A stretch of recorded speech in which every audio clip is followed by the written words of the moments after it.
Hey everyone, welcome to my channel. My name's Lee. You're watching Dark Roots Creations, and this is my top 5 favorite cozy mysteries.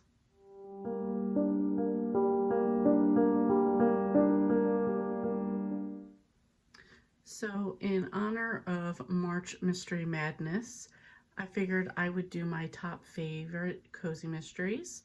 That is the mystery, I guess, that I prefer. And I figure I'll start from number 5 and work my way to my top favorite. So right off the bat, let's see if anybody guesses what you think my favorite top cozy mystery series is. I know Tiffany was taking a guess the other day and she was right on a couple of them, but nobody hit the top one. Anyway, let's go number 5. So coming in number 5 is Resort at Castaway Bay by Kathy Daly.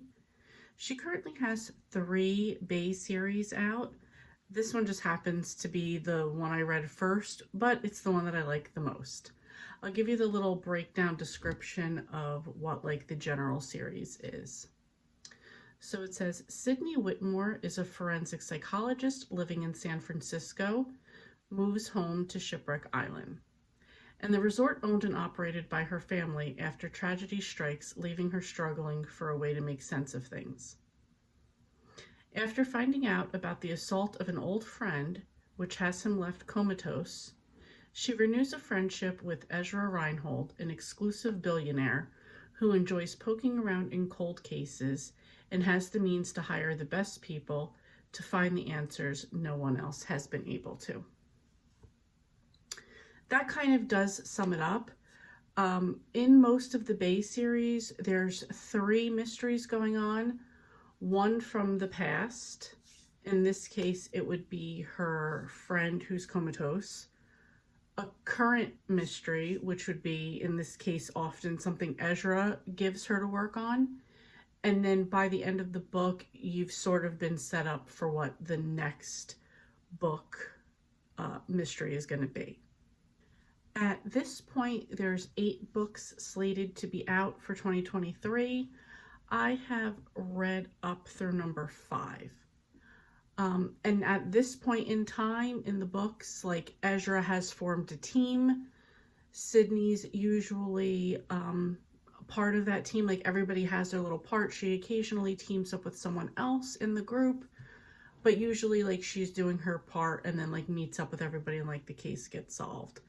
And that's kind of cool because like I said, that's like a side cold case as well as like the current one that she's working on. Also, her old boss in San Francisco occasionally calls her up to just like ask her to work on something that he needs help with. I have enjoyed all the Bay series so far, and usually in a way one of them will tie in with some of the other ones. I don't want to say how because that could give away some future twists, so I'll leave it at that. So coming in at 4, if you'd asked me in 2021, this would have definitely been number 3, but 2021 reading made this push this down a little bit to the number 4 slot. Still excellent though. And this is the Cupcake Bakery series by Jen McKinley. So this one, the premise is there's 3 best friends. There's Melanie, Angie, and Tate. Angie and Melanie open up their dream of opening a cupcake bakery, and this is Fairy Tale Cupcakes. And Tate, who's their like guy best friend, winds up kind of like fronting the money as a silent partner to make their dreams come true. There's always some kind of mystery. The crew that works at Fairy Tale is absolutely, as time goes on, you just fall in love with them more. There's the character Oz that I'm such a fan of. And as they go on, I don't want to give anything away, like people's situations or whatever, but as it goes on, there's always like a rival bakery as well as like some shenanigans going on with the crew at Fairy Tales. As of last year, there are 14 books in the series, and I've read them all, and I just think they get better. Number 3 on the list is the Noodle Shop series by Vivian Chen. So like I said, last year definitely pushed this to the number 3 spot. I had listened to the first 3 on audio and I thought they were good.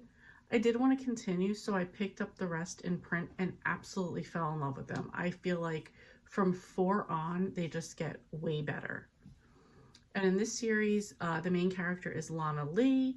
She works at her family's restaurant called the Holy Noodle Shop.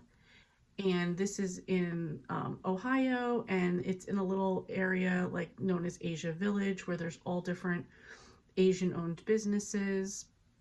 Like outside is almost like they describe it with like a little koi pond and like arches and everything. So it's meant to have like that Asian vibe and just sounds really cool. And Lana lives with her best friend Megan, who's a bartender and often helps her with cases. In fact, always helps her with cases. She has a boyfriend, Adam, in law enforcement, who's always trying to discourage her from working on cases. And as she's gotten more cases done, people in the village come to her because they know that she can help solve the crimes. So I love Megan and Lana's vibe together, but I also love her family. Her mother's hilarious. Her dad is white, her mother is Asian, and also her sister Anna Mae works there, and her sister Anna Mae is very prim and proper. Lana's not. She's always got like crazy colored hair, and right from the beginning, I've imagined them as Claudia and Janine from the Babysitter's Club. Like one was like super nerdy, the other was super artistic, and like that was just their personalities. They often didn't get along, but they did when it counts. So same thing with Lana and Anna Mae. So this is really cool because you get into like a lot of like Asian culture. There was one book where they did like a night market. There was another one where they did like food trucks. So like there's just like a lot of different stuff that goes on them, and I really enjoy this series. There are currently 8 books out with a 9th one coming out this year, and the titles are really cute. Okay, and coming in the 2nd spot is actually what I would consider an indie series. It's all free on KU, and that is The Witch Squad by MZ Andrews. This is basically, it takes place in a town called Aspen Falls, Pennsylvania, and it takes place at a witch college because it's definitely something after high school. So there's dorms that you'd stay at, and that's where the main characters meet up for the first time and then get to be known as the Witch Squad. First, just want to say Aspen Falls sounds super cozy. The way they describe the town and the college is just, I just love it. So in this first one, we're first introduced through a girl named Mercy Habernacle. And she's kind of she's been very rebellious, and she's kind of given this like as a court order by a judge, like either go do your time or go to school. So she winds up going to the school. And she's very average girl, jeans, t-shirts type of chick, and her mom used to go to the school and eventually winds up owning a business in town. So then her 4 other roommates would be Holly, she's from California, and she's very glam, and you know, that's just kind of her thing. She's just always about getting like prettied up. And then you have Sweets, who, that's her nickname, but that's really what they just call her, Sweets. And she's very good about doing like healing and potions through food. She winds up like getting like an internship working at a bakery later on in the series, and she's always like, you know, solve all your problems with like a little treat type of person. So she's really good. She's very sweet. And then you have Alba, who I probably relate to the most because she's like Jersey girl.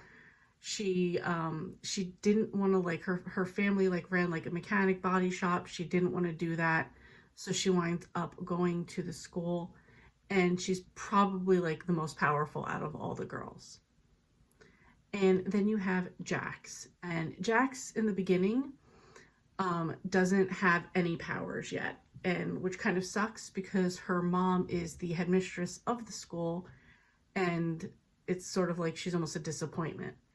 And to make up for not having powers, she dresses the witchy part. Like she puts on like the striped stockings, and she wears like a witchy hat, and she just kind of does that. And she seems a little bit on the immature side. She seems like she's kind of been like bullied by her family, who all have their powers. So they all play a part with each other, and they all work great together. They wind up solving mysteries in the town and at the school. And also throughout the series, like almost stuff from like the past history of the school. Throughout the series, there's 11 books. They've gone, so we're already in semester 2 by the end of the series, or where we're at in the series right now. We've gone on road trips, we've met boys, we've broke up with boys, there's some marriages, there's weddings, there's a bunch of stuff, new family members that come along throughout the series. I really enjoy it.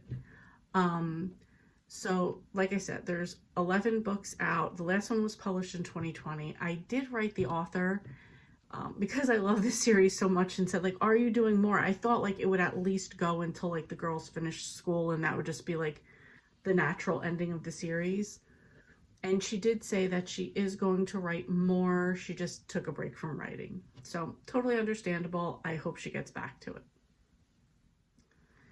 And in the first spot as my favorite cozy mystery series is the Coffee House Mysteries by Cleo Coyle.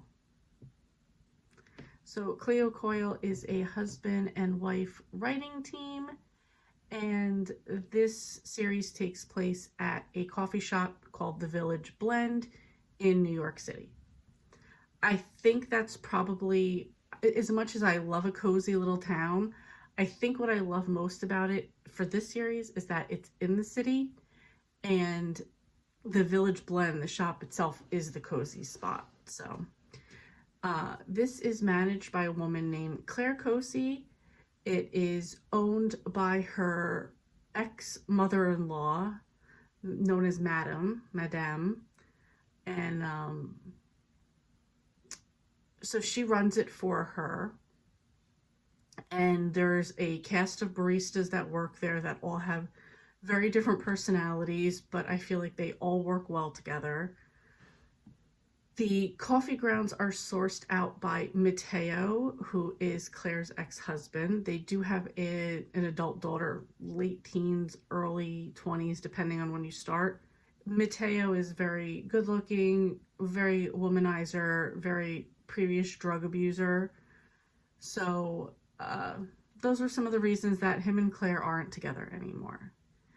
But they do have to work together to keep things going for the blend, to keep the peace for Madame, and it just really goes from there. Like each one has like a different story. They're a little bit grittier, which I like, and yeah, that's it. I love this series. I love everything about it.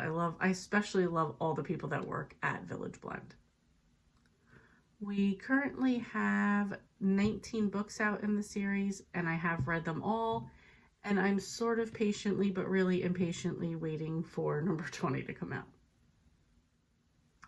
Anyway, that is my top 5 list of cozy mysteries. I would love to know what your list is. Are any of these series on your top, or have you even read any of these? And if not, what are your favorites? I would love to know, because I'm always on the lookout for new series, new cozies. And again, that doesn't mean, just because these are my top 5 doesn't mean that I don't like other ones, but you know, this is just putting my stuff out there to you, so I'd be happy for you to let me know what you like as well. Anyway, that's it. Thank you so much for watching, and I will see you next time.